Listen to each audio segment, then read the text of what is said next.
Hey yo, everyone! Over the past half century, video games have become a staple of modern entertainment. From relatively accessible home consoles to high-end gaming PCs, the video game industry has never been bigger than what it is today. However, things weren't always this peachy. In fact, there was a time where many believed that the quote-unquote fad of video games was coming to an end. The days of mashing buttons and staring way too close to screens would only be remembered as a small blip in the entertainment industry. Thankfully, on the other side of the Pacific Ocean, a small playing card company in Japan managed to salvage gaming after the great video game crash of 1983. That company, of course, being Nintendo. Today, I want to talk about how Nintendo and Mario saved the entire gaming industry from what looked like its imminent destruction. As always, if you enjoyed the video, don't forget to leave a like and subscribe. Alright, let's get it. Alrighty, before we talk about the solution, we first need to talk about the problem. The great video game crash of 1983 was a disastrous event that almost wiped out the gaming industry entirely.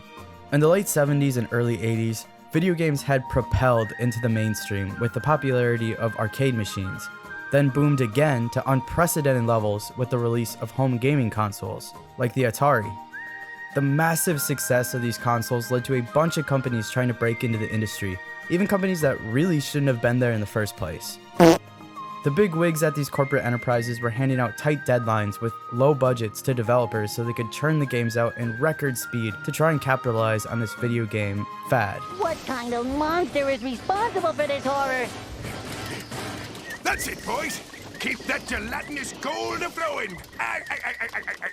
This resulted in a bunch of shit games that oversaturated the market, leading to a lot of people just flat out giving up on video games completely. I made a video a few months ago where I go a bit more in depth about the great video game crash. You should check it out. I'm pretty proud of it, not gonna lie. Basically, because of how bad these games were and how many there were, the home console gaming market garnished a reputation of being mostly cheap, poorly designed video games, with the actual good games scattered few and far between. So people just quit buying games. It was like playing Russian roulette, except instead of a bullet, you'd end up with something much worse, like the E.T. game. What was once a booming entertainment medium had imploded within itself and was basically left on life support. But then came Nintendo. In 1981, the now legendary video game designer Shigeru Miyamoto created an arcade hit titled Donkey Kong. This platformer had you play as a little mustache carpenter named Jumpman. After the success of the Donkey Kong game, Miyamoto went on to perfect his craft, developing a sequel named Donkey Kong Jr., and then eventually in 1983, Mario Bros. So the little Jumpman got his own game and a name change, and also added in co-op gameplay with another character, Luigi. This is also where they officially became known as plumbers, fighting monsters and evil turtles living in the sewers. Miyamoto had built quite the nice little backlog, and since the gaming industry was shifting from one-game arcade machines to swappable cartridge-based home consoles, Nintendo decided to do the same with the Famicom. Learning from the mistakes being made in the US market, Nintendo created their home console with the intention of heavily moderating what would and wouldn't be released on the platform. With their patented checking integrated circuit, their lockout chip, third-party developers couldn't just make a crappy game and sell it on their console. Instead, Nintendo would review third-party games to ensure they were up to par with their standards, and if they passed, they would get a little sticker notifying customers that the game had passed their inspection. There were workarounds to this, and some studios did manage to get their game to run without getting the official Nintendo seal of approval, but those companies ended up getting sued into oblivion for copyright infringement. So despite the lockout chip's controversy among developers, it was mostly successful. Anyway, because of the black hole in the market caused by Atari's downfall, the video game industry was up for grabs. Realizing this, Nintendo made a push into the American market, rebranding the Famicom as the Nintendo Entertainment System, or NES for short. In the fall of 1985, the NES, along with its premier launch title Super Mario Bros., launched in the United States. Now, when I say that this game saved the video game industry, I mean it. Super Mario Bros. And Nintendo became a massive hit. Everyone was talking about this new video game. It was the cat's meow. A sequel to the Mario Bros. Arcade title, Super Mario Bros. Featured the same characters and premise, only this time it was a fully fledged out game with tons of gameplay features and replayability. Unfortunately, unlike the Mario Bros. Arcade game, Super Mario Bros. Was only playable for one player at a time, but you know, nobody's perfect. People were instantly drawn into this game. The Mushroom Kingdom was this magical world with a hero who has to fight his way through dungeons and mysterious environments in order to save the princess. It's not reinventing the wheel when it comes to storytelling, and it wasn't the first ever platformer, but the quality of the game made it so popular that it might as well have been. I mean, people were treating this like it was the greatest invention since sliced bread. The game went on to sell over 40 million copies and become a household name. For almost 24 years, Super Mario Bros. Was the best-selling game ever before Wii Sports took the crown in 2009. That's why when you talk to older people about gaming, some of them will refer to video games in general as just playing Nintendo. It sounds silly, I know, but now you kind of understand why. The NES and Super Mario Bros. Single-handedly saved the gaming industry in America. And since the entire world revolves around the US, Super Mario Bros. Basically saved video games across the globe. In all seriousness though, Nintendo completely owned the US market in the late 80s, holding 98% of the total market share. 98%! People would buy an NES just to play Mario.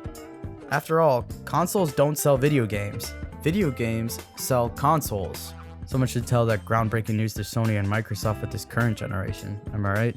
Anyway, the success Mario garnished propelled him into a massive franchise with sequels and spin-offs that somehow always seem to one-up their predecessors.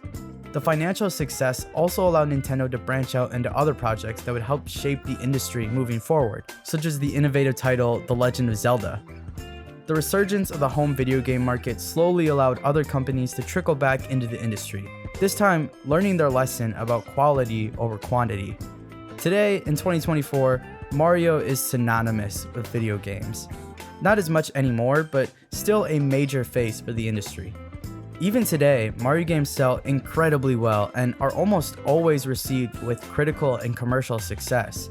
The decision to make Mario games focus primarily on gameplay instead of story has allowed the franchise to become accessible to almost everyone.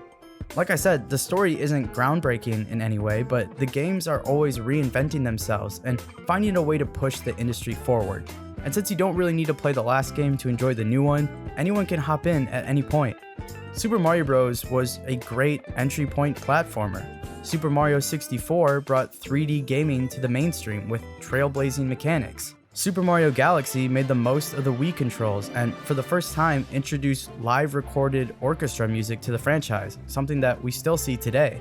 Super Mario 3D World blended the classic 2D platformer with the modern 3D gameplay, bringing in the sounds of a jazzy big band orchestra.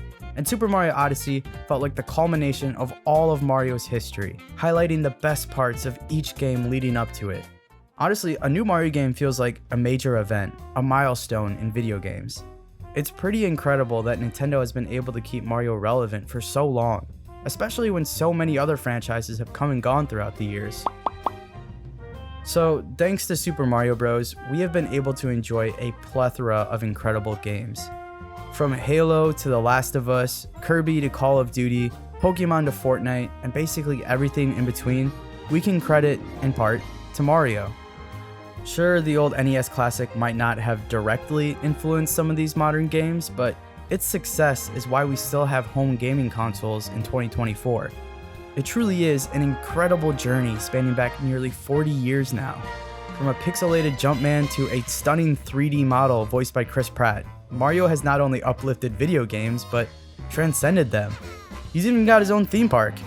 Mario is an instantly recognizable mascot on a global scale, something that even the best-selling games out there today can't say. And truthfully, with the history and impact that he has had on the industry, who could we have asked to become a better representative of this industry we've all come to love? But I want to know what you guys think. Did you know that this little Italian plumber had this much of an impact on gaming? Do you think the video game industry would have survived without Mario?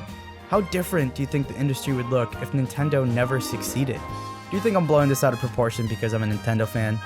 I don't care, I love being biased. I'd love to hear your thoughts down below in the comments. If you enjoyed the video, don't forget to leave a like and subscribe, it means a lot. I appreciate you guys, as always, and I'll catch you in the next one.